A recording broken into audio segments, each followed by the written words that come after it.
Even though it was a whole year away, I had so many emotions that I was dealing with at once, ranging from anxiety to happiness. Boy, was I ever a nervous wreck during this time. My mother took me shopping for my wedding dress. It was not your typical wedding dress. It had white lace cloth and a pink lining underneath, and my veil was a simple one. Headband with a short veil in front.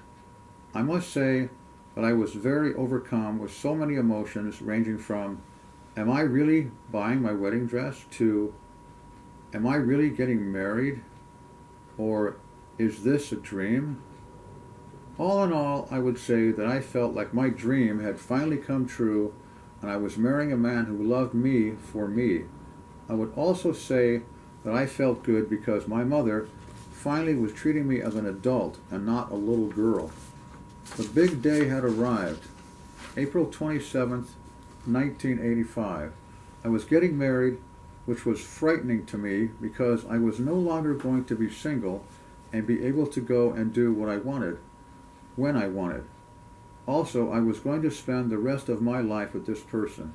This caused me a great deal of anxiety because I was scared and excited at the same time, almost to the point that I thought to myself, do I really want to do this? The morning started with us getting up and going to get the car washed and running errands. Everything was all set for the wedding, which was going to take place at 8 p.m. We were getting married at the same chapel that my granddaddy and his second wife and my two uncles got married in. This brought back many memories for me. My mother and two sisters were going to meet us there at approximately 7 p.m. to help me get ready by bringing my dress, shoes, veil, and bouquet of flowers. While I was waiting for them to arrive, I actually started to get so overcome with so many emotions that I almost felt sick to my stomach. My husband-to-be wore gray cords, a fancy cowboy shirt, cowboy boots, and a belt with a silver and turquoise buckle. My uncle was going to be the photographer because he came cheap, buy the film for him to use and all the food and drinks he could consume.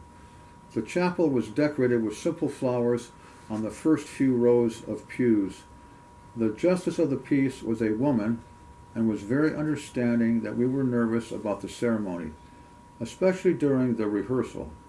It was going to be a small ceremony with my parents, my sisters and their families, my husband's father and his girlfriend, my two uncles and aunts, my cousins, my grandfather, his second wife, and several close friends of the family. My mother and two sisters were late. After they arrived, we had to hurry in order to get me ready by 8 p.m.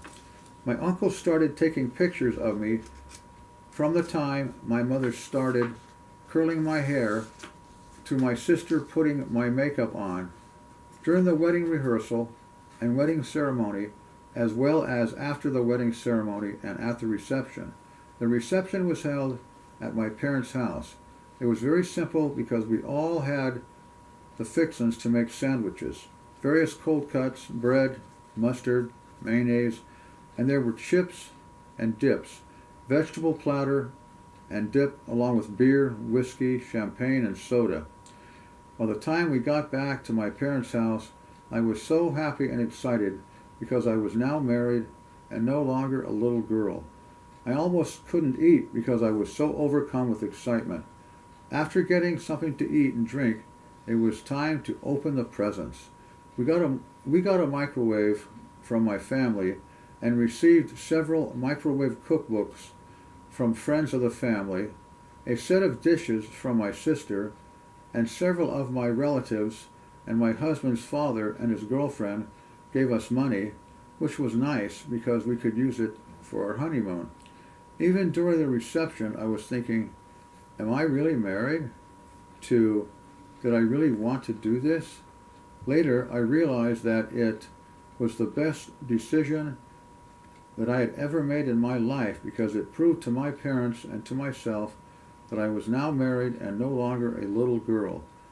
I think my father took it hard, even though he never expressed it to me personally, when I heard it from my mother that he was losing his little girl just because I was now all grown up and married. I always made the statement when growing up that if I didn't get married by the age of 25, I was never going to get married.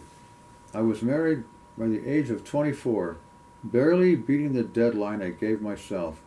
I realized that it was not a smart statement to make because sometimes people don't find each other until later in life. A prime example is my uncle.